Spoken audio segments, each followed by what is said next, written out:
Hello बच्चों, good morning. और सभी आप सब कैसे हैं?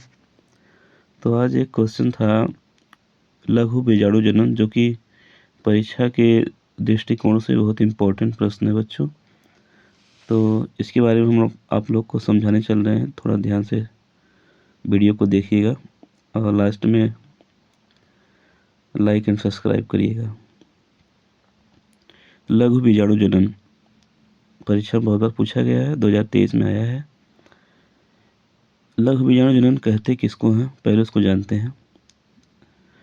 परागकोश तथा परागकणों के निर्माण की प्रक्रिया को ही लघु बीजाणु जनन कहते हैं, या फिर हम लोग कह सकते हैं परागकोश में परागकणों के बनने की प्रक्रिया को लघु बीजाणु जनन कहते हैं। आगे का स्टोरी क्या है देखिए बच्चों। इसमें क्या होता है, एक बहुत तरुण परागकोश के अनप्रस्थ काट का अध्ययन करते हैं तो उसमें ज्ञात होता है। बहुत तरुण का मतलब होता है कि युवा परागकोश, मतलब परिपक्व बहुत ज़्यादा न हुआ हो। अध्ययन करने पर ज्ञात होता है कि एक असमान विभवज्योति कोशिकाओं का समूह है जो बाह्य स्तर द्वारा घिरा होता है। तो विभवज्योति कोशिकाओं का समूह जो बाह्य स्तर द्वारा घिरा होता है, इसका आकार अंडे जैसा होता है। ठीक है, देखते हैं। ये बच्चों जो बाह्य कोशिकाओं द्वारा घिरा हुआ है, इसका आकार अंडे जैसा है। देख रहे हैं आप सभी लोग, अंडे जैसा आकार है। फर्स्ट स्ट्रक्चर में एपिडर्मिस जो दिया है, उसके नीचे जो मेरिस्टेमेटिक सेल है उसी की बात की जा रही है। विभवज्योति की कोशिका को मेरिस्टेमेटिक सेल कहते हैं। नेक्स्ट क्या है बच्चों, इसका आकार अंडे जैसा होता है, परंतु बाद में यह 4 पालियों वाला हो जाता है और इसके बीच में एक वाहनी ऊतक बन जाता है, जो बाद में संवहन बंडल का निर्माण करता है। संवहन बंडल संयोजी के मध्य स्थित होता है। चलो इसको देखते हैं, ये कहाँ पे है। ये बीच में जो प्रोकैम्बियल स्टैंड दिया है, यही संवहन बंडल का निर्माण करता है बाद में, जिसको जो संवहन बंडल में पदार्थों का संवहन होता है, जल का और भोज्य पदार्थों का, जैसे जाइलम फ्लोएम होता है, उसके द्वारा। उस जाइलम फ्लोएम संवहन बंडल के अंतर्गत आते हैं। तो बीच में जो आप प्रोकैम्बियल स्टैंड देख रहे हैं, वही है संवहन बंडल का निर्माण करता है बाद में। और आप जो ये देख रहे हैं, चारों को किनारों पे जो कोशिकाओं के बीच में केंद्रक स्पष्ट दिख रहा है, वही है प्राथमिक प्रप्रसु कोशा, प्राइमरी आर्कियोस्पोरेंजियल सेल। ध्यान देखिए बच्चों, आगे चल के फिर क्या होता है। बाद में संवहन बंडल का निर्माण होता है और संवहन बंडल की जो होता है कहाँ होता है, मध्य में स्थित होता है। आगे परागधानी के विकास के समय जो होता है, तरुण परागकोश के चारों कोनों पर बाह्य स्तर के नीचे कुछ अधस्तरी कोशिकाओं की पंक्ति होती हैं, जो अपने बड़े आकार, स्पष्ट एवं बड़े केंद्रक, गाढ़े जीव द्रव्य के कारण अन्य कोशिकाओं से भिन्न हो जाते हैं। हाँ, वही स्ट्रक्चर है जिसकी बात हम कर रहे थे।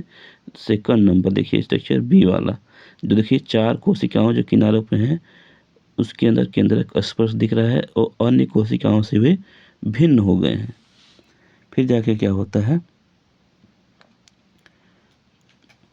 फिर प्रत्येक इन कोशिकाओं को हम लोग क्या कहते हैं, भिन्न हो जाते हैं। इन कोशिकाओं को प्रप्रसु कोशाएं भी कहते हैं, जिसको मैंने बताया था आर्कियोस्पोरेंजियल सेल, या फिर इसको हम ये भी बोल सकते हैं प्राथमिक प्रप्रसु कोशिका, या फिर प्राइमरी इसका आर्कियोस्पोरेंजियल सेल।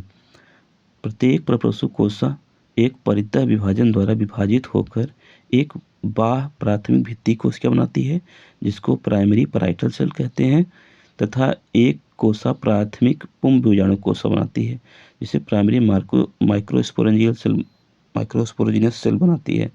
ये दोनों कोशिकाएं निरंतर विभाजित होती रहती हैं। प्राथमिक भित्ति जो होती है, जो प्राथमिक भित्ति होती कोशिका होती है, वो 3 से 5 भित्ति स्तर बनाती है। इनमें बाह्य त्वचा के निचले वाली जो एक परत की कोशा भित्ति होती है, प्रायः मोटी हो जाती है, और इस परत को अंतः स्तर बोलते हैं, जिसको एंडोथेसियम बोलते हैं या अंतः स्तर कहते हैं। परागकोश में जिन स्थानों पर बाद में स्फुटन होता है, फटता है परागकोश। उन स्थानों पर अंतः स्तर की कोशिकाओं की भित्ति पतली रह जाती है। बच्चों, अगर अंतः स्तर की कोशिकाओं की भित्ति पतली नहीं रहेंगी तो फटने में बाधा होगी। वहाँ पतली रह जाती है, इसलिए वहाँ से फटता है जहाँ स्फुटन होता है। और उस स्थान को हम लोग कहते हैं रंध्रक, स्टोमियम कहते हैं। अंतः स्तर से निचले वाली 1 से 5 भित्ति कोशिकाएं मध्य स्तर का निर्माण करती हैं, जिसमें सबसे निचली परत जो होती है वो टाइपिटम होती है। उसको देखना बच्चों, तो यहाँ पर आप लोग देख सकते हैं सबसे निचली परत टाइपिटम है और बाकी जो मिडिल लेयर है 5 परत की है, यहाँ पे दिखाई दे रहा होगा आप लोग को। और ऊपर की जो एंडोथेसियम मैंने बताया, और उसकी सबसे ऊपर एपिडर्मिस है। फिर चलते हैं टॉपिक पे।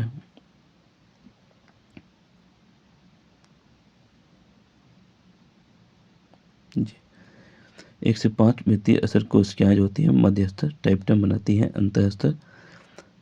फिर क्या होता है, मध्य स्तर प्रायः शीघ्र नष्ट हो जाते हैं और बाद में वृद्धि करते हुए लघु बीजाणु के पोषण में सहायक होते हैं। अब मध्य स्तर कौन है, आप ये सब देख रहे हैं, ये है जो 5 लेयर का है बच्चों, मिडिल लेयर। ये नष्ट होकर क्या करते हैं, लघु बीजाणु को पोषण प्रदान करते हैं।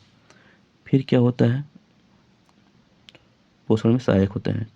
टाइपिटम की जो कोशिकाएं होती हैं वो बड़ी होती है, लंबी होती है और अंतःसूत्री विभाजन द्वारा बहुगुणित हो जाती है। मतलब लंबी बड़ी तो होती हैं पर अंतःसूत्री विभाजन भी होता है, जिसकी वजह से क्या हो जाती हैं, वो पॉलीप्लॉइड हो जाती है, मतलब बहुगुणित हो जाती हैं और बाद में नष्ट होकर लघु बीजाणुओं के पोषण में सहायक होती हैं। परागधानी के भित्ति के साथ साथ ही प्राथमिक पुंज बीजाणु कोशिकाएं 2 या 3 सूत्री विभाजन द्वारा विभाजित होकर अनेक लघु बीजाणु मात्र कोशिकाओं का निर्माण करती हैं।